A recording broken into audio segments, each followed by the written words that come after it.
Gloria a Dios. El Señor nos bendiga ricamente y poderosamente. ¿Por qué no le damos un aplauso fuerte al Señor, que se estremezca? A Él sea la gloria y la honra. Amén. Damos gracias al Señor por sus ricas bendiciones, porque para siempre son sus misericordias. Y estas misericordias se renuevan cada mañana. Y no se agota, porque la misericordia humana sí, y la paciencia humana. Oye, me está colmando la paciencia, o sea, se está agotando, está en reserva. Y hay personas que tienen el arte de ponernos las reservas de la paciencia instantáneamente. Con una sola acción, ¡pum!, se pone en reserva ya. Pero Dios no es así. Dios es amplio en perdonar, lento para la ira y grande en misericordia. Así es la gracia del Señor, pero no quiere decir eso que nos hagamos los graciosos. Damos muchas gracias al Señor por sus bondades. Y precisamente Aaron, que era el niño que estaba hablando ahí acerca de la Biblia, él me hizo esta presentación de la Biblia a mí el domingo pasado. Y ahí estaba explicándome todas las dinámicas que tiene la Biblia y todo lo que hace. Tiene crucigrama, laberinto, y yo lo estaba elogiando mucho a él. ¡Wow! ¿Y qué más tiene la Biblia? Y me la enseñaba. Y había otro niño que no tenía la Biblia y que estaba mirando con cierto recelo. Y a medida que yo elogiaba a Aaron por su Biblia y cómo él manejaba todo, la cara del otro iba cambiando lentamente. Entonces, yo no le voy a decir el nombre del otro. Hasta que Aaron terminó y yo le digo al otro, ¿qué tú crees de esa Biblia? Y él dice,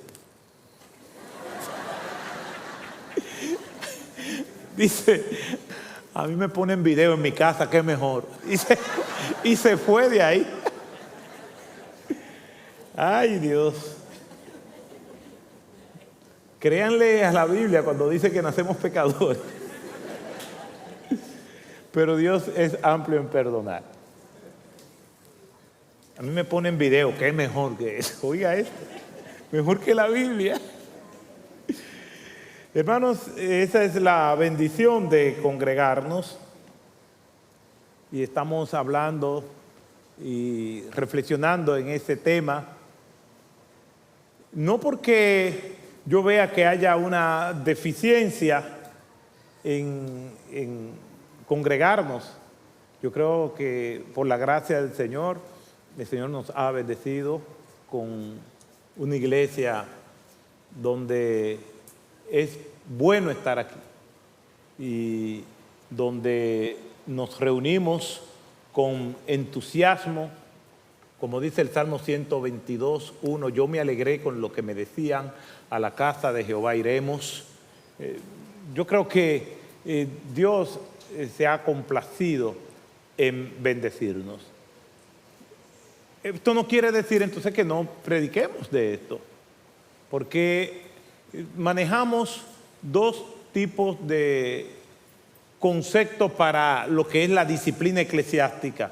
Está la disciplina correctiva, alguien hace algo que no está conforme a los estándares y a las normativas que el Señor establece en su palabra y se le aplica a la luz de la palabra, mediante ese procedimiento bíblico, una disciplina correctiva proporcional a las circunstancias en que hubo esa falta. Y eso es una doctrina bíblica. De hecho, no es exclusiva de la iglesia. Los partidos políticos tienen su departamento de disciplina. Los clubes tienen su departamento de disciplina. Las federaciones tienen su comité de disciplina. Eso no es algo exclusivo de la iglesia. Pero está lo que se llama una disciplina formativa. Y la disciplina formativa tiene que ver con la exposición de la verdad bíblica para prevenir que tengamos que recurrir a una disciplina correctiva. Entonces, aquí en este pasaje, cada vez, y con otros pasajes, cada vez que predicamos la Escritura, eso es una disciplina formativa. Estamos formando nuestro carácter a la luz de lo que el Señor ha establecido en su palabra. Y por eso, cuando leemos, por ejemplo, acerca de congregarnos, esto es previniendo para que no dejemos de hacerlo, para que recordemos el privilegio que tenemos de reunirnos como pueblo y honrar al Señor en eso. Así que les invito que vayamos nuevamente al texto bíblico en la epístola a los Hebreos, en el capítulo 10, verso 25.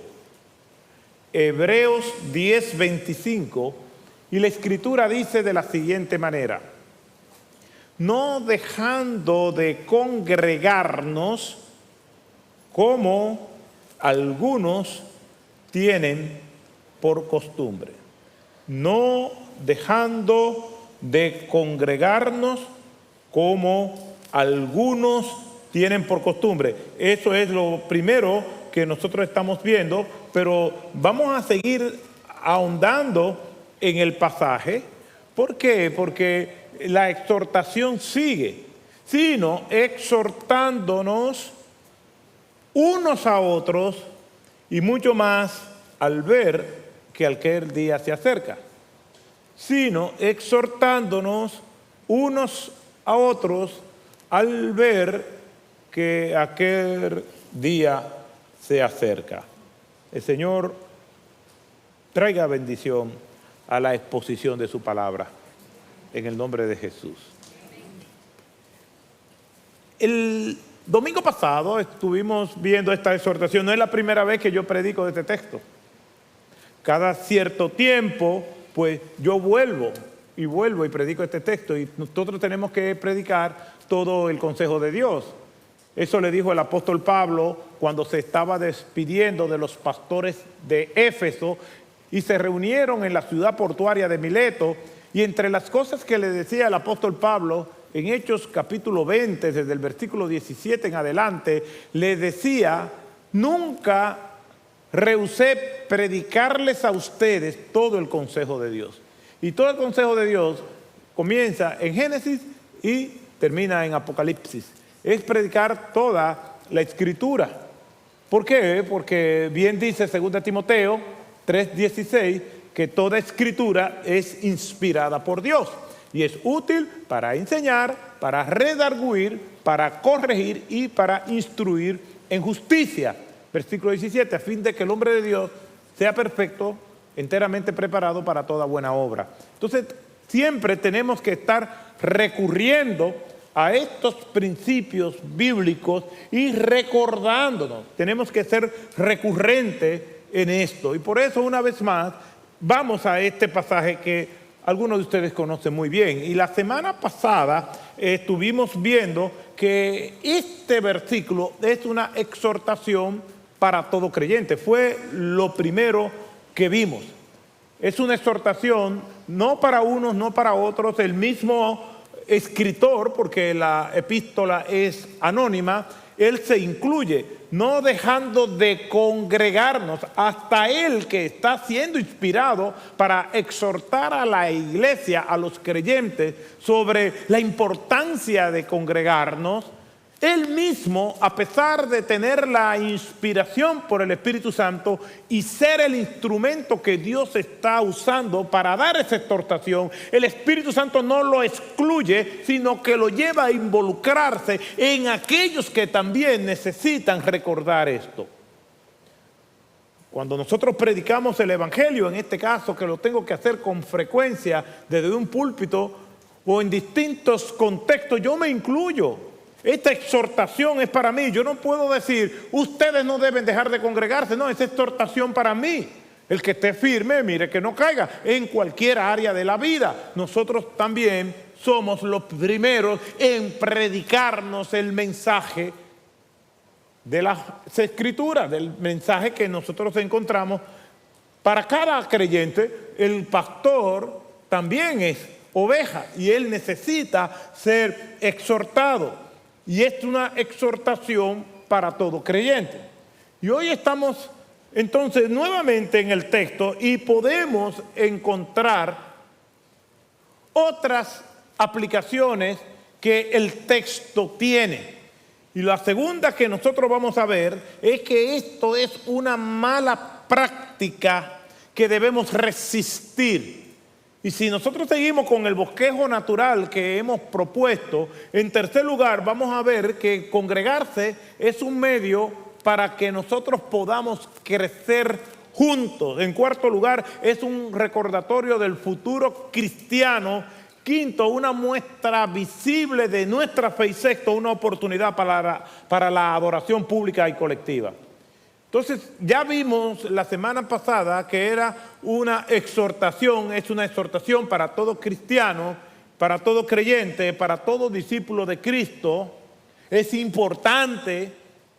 Una persona que no conozca a Cristo decide si se congrega o no, pero estos estándares no se los podemos exigir a una persona que no ha nacido de nuevo, a una persona que no conoce a Cristo, que no se ha convertido a Cristo. Quizás simpatiza con el reino de Dios, quizás le simpatiza la idea de ir a la iglesia, pero la exhortación, la fuerza de la normativa recae en aquellos que realmente la entienden. ¿Quiénes? Nosotros los cristianos. Para muchas personas un domingo en la mañana es para descansar y se tiene en cuenta eso. Pero el congregarse no es contrario al descanso. Las raíces de congregarnos en el día del Señor se remontan a los 10 mandamientos. Y es el cuarto mandamiento. Te acordarás del día de reposo para santificarlo. Y ahí habla de dos cosas, reposo y santificación. Es un día para el descanso y para hacer lo que nosotros hacemos. Nos reunimos como pueblo para adorar y bendecir el nombre del Señor. Alguien dirá, ¿y por qué no el sábado? Vamos a llegar ahí. Pero realmente nosotros lo hacemos el domingo porque las evidencias son demasiado fuertes en el Nuevo Testamento de que la iglesia, no el pueblo hebreo, no el judaísmo, la iglesia dejó de reunirse o no observó nunca el sábado para comenzar a reunirse el domingo. No fue que ellos primero reunían domingo y sábado y después cambiaron para el domingo. No, es que la iglesia nunca observó ese mandato porque fue dado específicamente para los judíos. Ahora bien, el principio de guardar un día para el Señor como pueblo para adorarle pública y colectivamente, consagrado ese día para el descanso y esa adoración a Dios pública y colectiva, ese principio permanece. Y es el domingo. Ya llegaremos ahí. Por lo tanto, si una persona me dice, ay, yo voy a aprovechar el domingo, a menos que sea una obligación. Las personas tienen que mantenerse mediante el trabajo. Y ese día le pusieron un trabajo o no está a su alcance esquivar eso, lamentablemente tendrá que trabajar. No vamos a caer en un legalismo como caían en aquel tiempo los judíos, que incluso las veces que Jesús sanó a una persona o a personas en el día de reposo, ellos lo condenaron. Y Jesús hablaba de la hipocresía de ellos, porque todo lo bueno, todo lo justo, todo lo que es de buen nombre, si hay virtud alguna, si hay algo digno de alabanza, en esto pensad. Entonces el Señor dijo, el hombre no fue hecho para el sábado, sino el sábado para el hombre. En otras palabras, no podemos hacernos esclavos de ese día. ¿Por qué? Porque Dios nos manda a trabajar. Y si una persona tiene que sostenerse y ese día le cayó trabajo, ¿qué va a hacer? Glorificar a Dios en medio de su trabajo. Ahora, si alguien escoge este día para cualquier cosa que no sea el reposo, yo tengo problemas con esto. Yo no voy a caer en legalismo, pero que alguien diga, bueno, el día de reposo es un día libre, yo me paso trabajando la semana completa, por lo tanto vamos a tomar el día de reposo para, después que terminemos el culto, desde la mañana, que termine al mediodía, a la 1 de la tarde, pues entonces vamos al torneo de softball que tenemos, o de béisbol que tenemos, o vamos a jugar fútbol. Yo no estaría de acuerdo, porque no está descansando. El cuerpo necesita descanso. Y Dios nos pone ese día de descanso para protegernos a nosotros de nosotros mismos. No es para diversión, es para descanso. Y nosotros a veces confundimos diversión con descanso. Yo digo, tú quieres descansar, la gente quiere descansar y lo que hace es que se va de vacaciones. Y después resulta que tiene que tomarse una semana más para descansar de las vacaciones. En las vacaciones uno se divierte, pero no descansa. Uno descansa en su casa sin hacer nada ahí. Y descansa hasta que te aburre. Ese es el descanso. El que tú llegas al extremo de aburrirte, que dices, ay, ya yo quiero loco por trabajar. Ese es el descanso.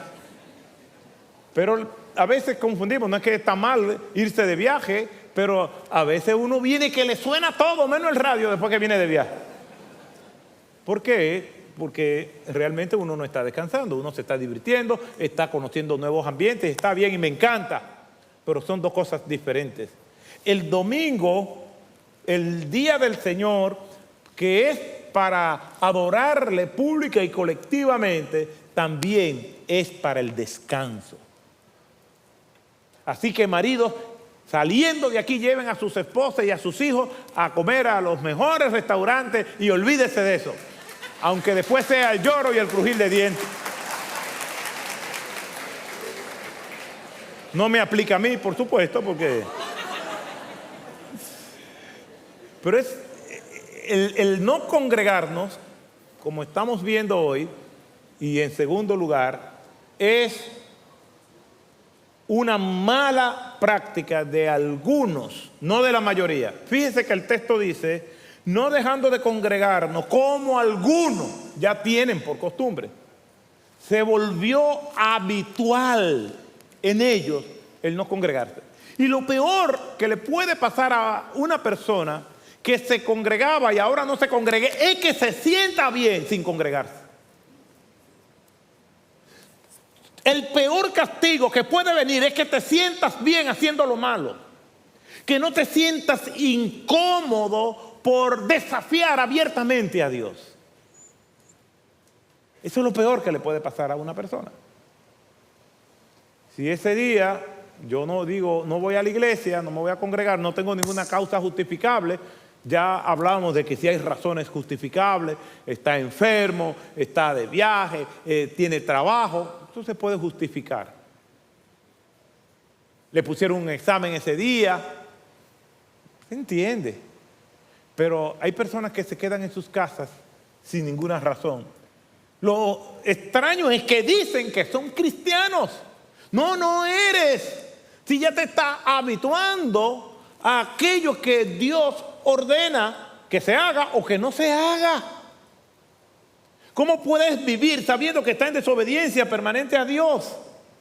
Es algo que no todos lo hacemos. ¿Por qué? Porque aquí estamos congregados y hay un mar de gente. Bendito sea el nombre del Señor. Pero hay algunos que han adoptado la costumbre, tanto como en los tiempos bíblicos, como en el día de hoy, de no congregarse.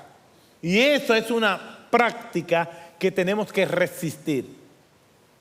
¿Por qué? Porque podemos acostumbrarnos a eso. Se supone que cuando dormimos, que nos vamos a acostar, apagamos las luces de la habitación. Es difícil dormir cuando nosotros sabemos que es de noche con las luces encendidas. Si hay claridad y estamos echando una siesta, pues el cerebro sabe que esa es la realidad. Y por lo tanto no exige que esté totalmente oscuro, pero si es de noche, sí. ¿Y qué sucede? Que nos acostumbramos a la oscuridad. Y nos despertamos de noche, caminamos, hacemos cualquier cosa oscuro, porque ya nos acostumbramos. Haga este experimento, a menos que sea una habitación que tenga blackout, que se selle por completo, siempre hay un poquito de claridad, aunque sea por el destello de una lucecita, por mínima que sea. Esa pequeña lucecita alumbra la habitación. Entonces, basta que pasen pocos minutos para que nos acostumbremos a la oscuridad y ver en la oscuridad. Basta con que pase poquísimo tiempo para habituarnos y acostumbrarnos. Porque así somos, nos acomodamos a las circunstancias. Nuestro peor enemigo es la capacidad que tenemos de adaptarnos a las circunstancias, y nuestro mejor aliado es la capacidad que tenemos de adaptarnos a las circunstancias. Todo depende a qué nosotros nos acostumbramos. Y hay personas que dejaron de venir un día y esa ausencia pasó de ocasionalmente a intermitente a permanentemente. Y eso es lo que está combatiendo el escritor del libro de los Hebreos. No dejen de congregarse como algunos ya lo tienen por costumbre, por norma. Ya se distinguen por eso, ya no les afecta. El congregarse ya no le hace falta. Es parte de su vida, ya ellos lo han adoptado como una norma. Así como a los que amamos reunirnos y congregarnos y disfrutar del compañerismo cristiano, de la adoración a Dios, y que nos hace falta cuando por cualquier razón o circunstancia nosotros no podemos controlar, eso nos cohíbe de congregarnos y nos hace falta. A los que han dejado de congregarse no le hace falta. No se sienten incómodos porque están faltando en ese momento a la iglesia, a mantenerse en el cuerpo. Por eso la exhortación es que esto es una práctica mala que debemos resistir. La palabra de Dios en el capítulo anterior de este libro de Hebreos, si nosotros vamos viendo hacia atrás, nos vamos a dar cuenta que este pasaje es producto de una serie de exhortaciones que viene dando y que nosotros debemos tomar en cuenta, y termina y concluye con esa, de que no debemos dejar de congregarnos como muchos tienen costumbre. En el mismo libro de Hebreos también nosotros vemos cómo el escritor va exhortando, porque este libro, esta carta está escrita a creyentes para animarle, para exhortarle y para prevenirle. Y toda la carta está llena de esas exhortaciones. En el capítulo 3, verso 12 dice: tened cuidado, hermanos, no sea que que alguno de vosotros haya un corazón malo de incredulidad para apartarse del Dios vivo. Alentarse unos a otros diariamente, versículo 13, para que ninguno de ustedes sea endurecido por el engaño del pecado. ¿Qué es lo que nosotros hacemos? ¿Qué es lo que hace nuestra mente, nuestro corazón cuando se endurece?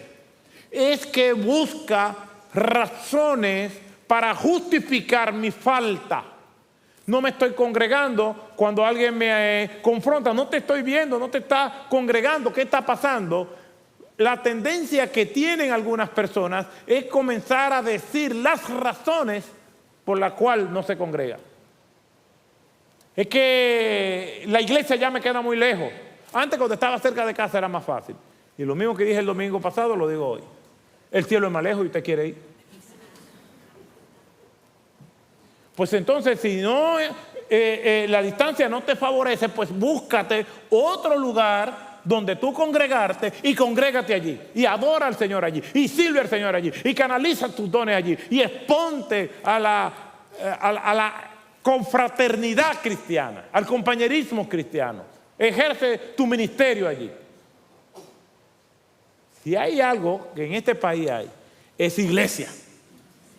Y buenas iglesias.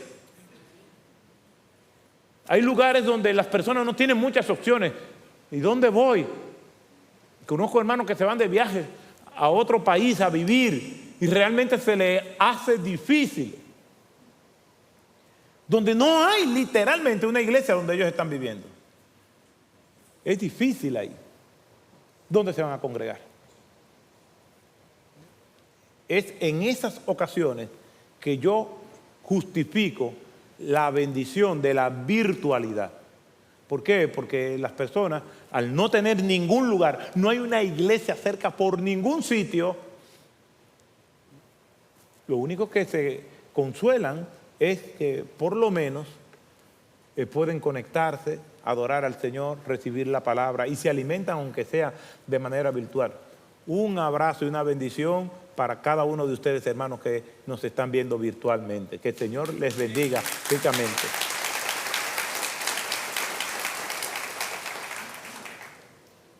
Pero eso no es el caso de otras personas. No, que me queda lejos.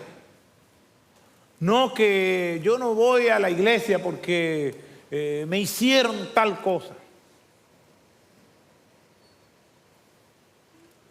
Las cartas que encontramos en el Nuevo Testamento, normalmente las de Pablo, están escritas para confrontar algo en el seno de la iglesia local. Para corregir, para prevenir, para animar, para dar gracias. Esas son las razones por las cuales Pablo escribe. Y escribe precisamente porque nosotros somos seres humanos con defectos, con problemas, con dificultades. Y esto se potencializa cuando tú aportas tus defectos, tus pecados y yo aporto los míos. En el seno de una misma familia hay dificultades y nosotros somos una gran familia que todos estamos en este proceso de crecer cada vez más en el Señor, pero en el proceso va a haber situaciones. Claro que sí. Pero cuando el Señor te llamó a salvación, Él sabía cómo es tu iglesia y aún así te llama a congregarte. O sea que no tienes excusa. Díselo al Señor, no a mí. No, que me hicieron tal cosa. Bueno, pues vete a una iglesia donde te hagan otra cosa que quizás tú puedas tolerar, pero tienes que congregarte. No tiene que ser en esta con carácter de exclusividad. Es que el Señor te manda a congregarte. A menos que usted me diga, como me dijo una señora una vez, yo voy a poner una iglesia yo. Oiga, que va a poner una iglesia a ella, que es un puesto de comida. Entonces es una mala práctica que tenemos que evitar. La Escritura nos corrige. No congregarse es una mala práctica que debemos resistir. Ese es el segundo punto que quiero resaltar. Lamentablemente el ser humano y los cristianos no escapamos a la realidad de rezagarnos en cosas que Dios nos llama a que nosotros estemos permanentes. Que tenemos que tener cuidado. La exhortación aquí en este versículo 25 adquiere un matiz congregacional. Y ellos estaban en persecución, estaban en problemas, pero aún así el Señor le dice, congréguense, anímense. Pueden hacerlo. Algunos han dejado eso, pero ustedes resistan. Las reuniones no deben ser abandonadas. No dejando de congregarse pudiera ser traducido más enfáticamente como no abandonando o incluso no desertando. Este mismo término se puede traducir como no desertar. Es como alguien que está enrolado en el ejército. En el ejército tiene una tarea específica y abandona tus tareas, sus responsabilidades. Es un desertor. La Biblia te llama a que no desertes, que te quedes batallando, luchando, creciendo, ejerciendo la paciencia, la tolerancia, el amor, sirviendo a los demás y juntándote con tus hermanos para adorar y bendecir el nombre del Señor pública y colectivamente cuando el Señor nos da la oportunidad de hacerlo, como lo hacemos sin trabas. En algunos lugares tienen que reunirse escondidos. Estos hermanos tenían que reunirse de manera escondida, que no lo vieran, pero aún así se reunían. Pues entonces, por la libertad que tenemos, el Señor nos va a demandar más todavía. Al que mucho se le ha dado, más se le va a demandar. Es primera vez que yo me doy cuenta que la gente aplaude cuando dicen, te van a demandar más. ¡Ay, sí, qué bueno! Gloria a Dios, estamos creciendo.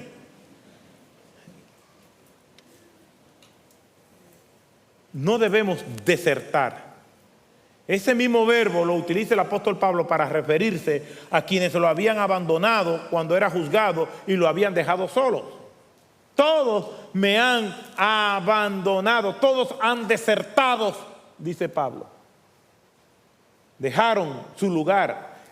Aquel que ha desertado, en ese término militar, tenía un rol, una responsabilidad, un compromiso ante su comandante.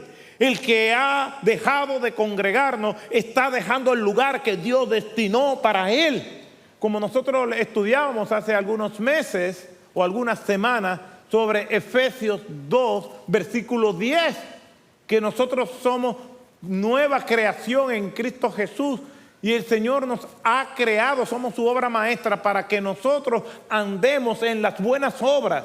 Y parte de esas buenas obras es que el Señor se deleita con tu presencia aquí, adorándolo. El Señor se deleita con que tú y yo estemos aquí rindiéndole honor y gloria. El que deja de congregarse está desertando y le está haciendo infiel a su comandante en jefe, que desde que antes de que el tiempo fuera tiempo, ya tenía en su plan que te iba a salvar, que te iba a colocar en una iglesia local, incluso el lugar donde habitualmente te sienta. Todo eso estaba planificado y ahora por cualquier cosa tú lo dejas.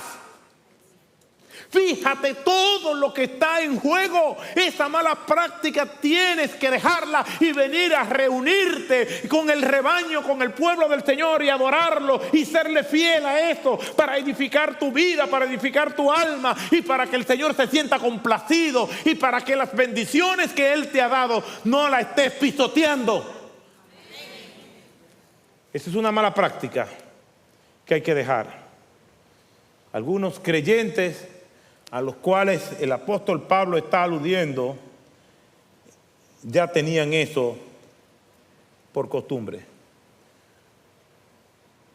Por costumbre es porque ya era una norma en su vida. Y esto es una degradación poco a poco, poco a poco, poco a poco.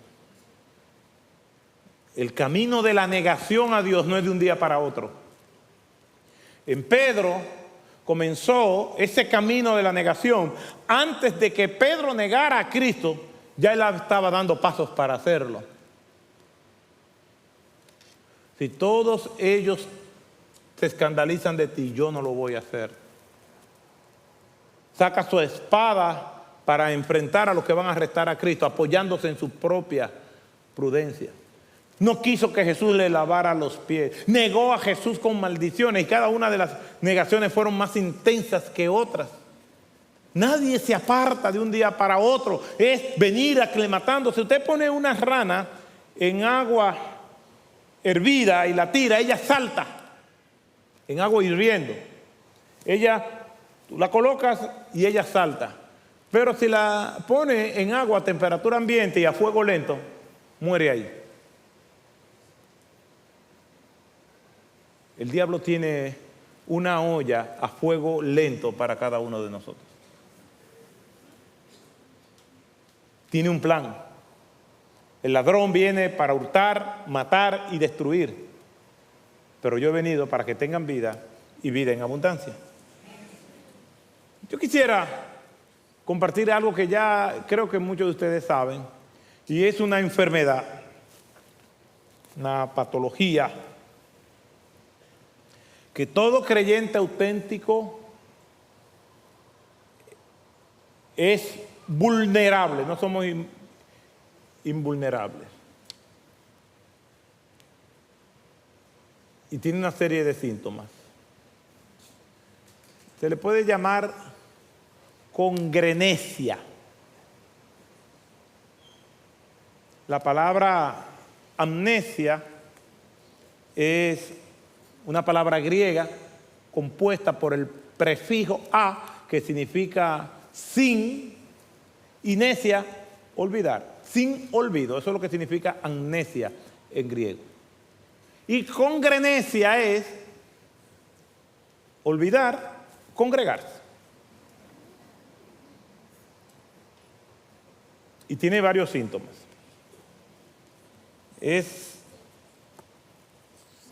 Número uno, solo ataca a los cristianos. Porque el que no tiene a Cristo no sabe, ni quiere, ni tiene por qué regirse por lo que nos rige a nosotros. Entonces, solamente ataca a los cristianos. ¿Usted es cristiano? ¿Sí o no? Pues usted y yo podemos ser contagiados por congrenesia. Número 2. Los síntomas pueden variar. Pueden variar. Pero no afectan las actividades que son importantes para la persona. Solamente afecta el domingo. Normalmente comienzan los síntomas desde el sábado en la noche y el domingo en la mañana. Y parte de esos síntomas me llegó visita. Se me dañó el vehículo. Me cogió la hora. Y para no llegar tarde, mejor no fui. Y hay una serie de síntomas que acompañan. Número 3.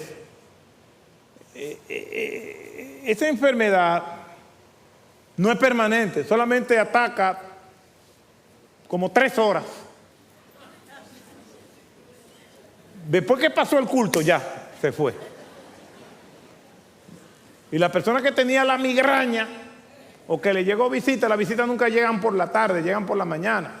Entonces, ya, es algo curioso, ¿no? Porque solamente tiene como 3 o 4 horas de duración.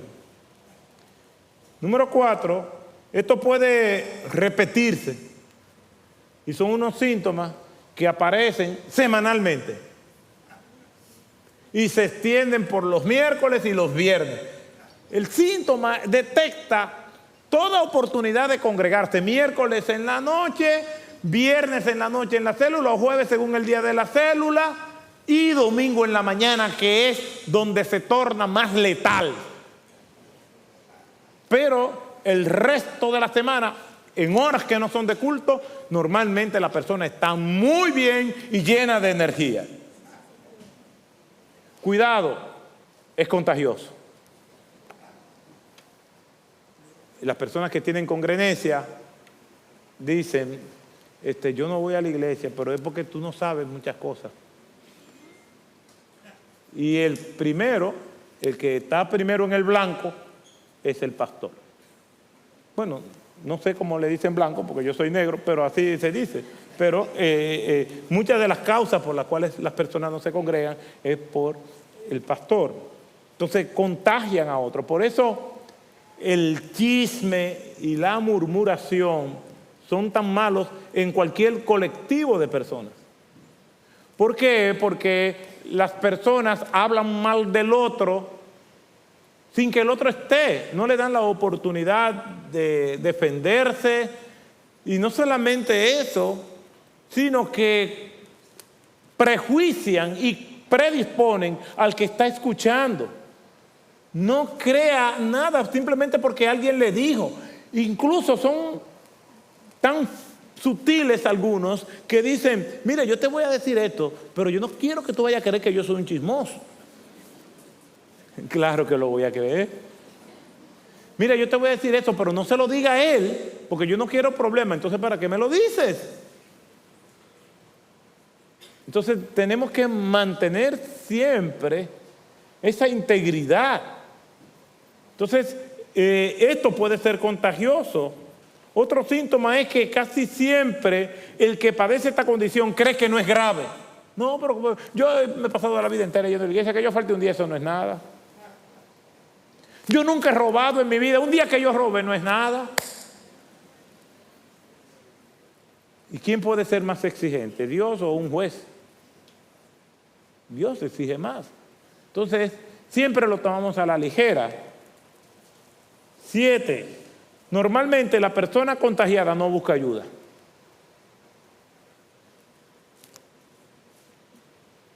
No busca ayuda porque cree que está bien. No busca ayuda porque quizás está en una condición ya muy decadente. No le importa nada. Ha perdido toda esperanza y toda sensibilidad. Se ha acostumbrado a su oscuridad. 8. En ocasiones se justifica creyendo que está bien con su condición. ¿Por qué? Porque somos expertos en poniendo excusas. 9. Ni la prosperidad material ni las calamidades la curan. Hay personas que dejan de congregarse porque están en un proyecto y sabiendo que pueden hacer eso otro día y que Dios no se está agradando de eso, aún así siguen con su plan. Y le dicen a Dios, Dios, bendíceme para yo no tener que tomar el domingo para esto. Entonces, si no viene la bendición, la persona sigue porque es un chantaje. De hecho, muchas personas me piden oración así. Pastor, óreme, mire, yo sé que el Señor lo oye a usted.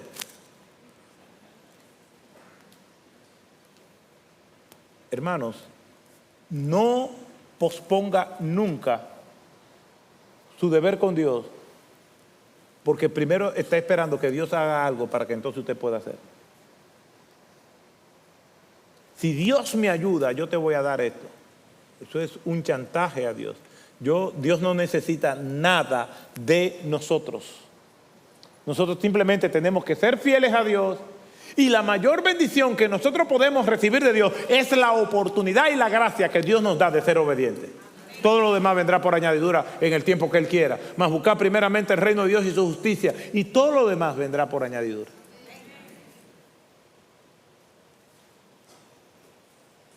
9. Ni la prosperidad ni las calamidades entonces lo curan. Y 10. ¿Cuál es el tratamiento? Confesión, arrepentimiento delante del Señor y buscar ayuda en medio de su pueblo. Es una mala práctica, hermano. El Señor nos lo da como norma. No todo el que se congrega es cristiano. De eso estamos seguros. Pero todo el que es un auténtico cristiano no va a rehusar a congregarse. Solo cuando ya haya situaciones de causa mayor que le impiden eso. Una enfermedad, un viaje, una situación laboral, escolar, académica, lo que sea. Dios sí sabe cuáles son esas causas que no escapan o que escapan a nuestro control. Pero bajo condiciones normales, Dios espera que todo creyente se reúna pública, colectivamente, y que resista a las tentaciones de pereza, de raíces de amargura, de frustraciones, o lo que sea que haya sucedido en el contexto de una iglesia local. No es razón para nosotros marginar el privilegio que el Señor nos da de congregarnos. Cierre sus ojos, vamos a orar. Gracias te damos, Señor, por tu misericordia.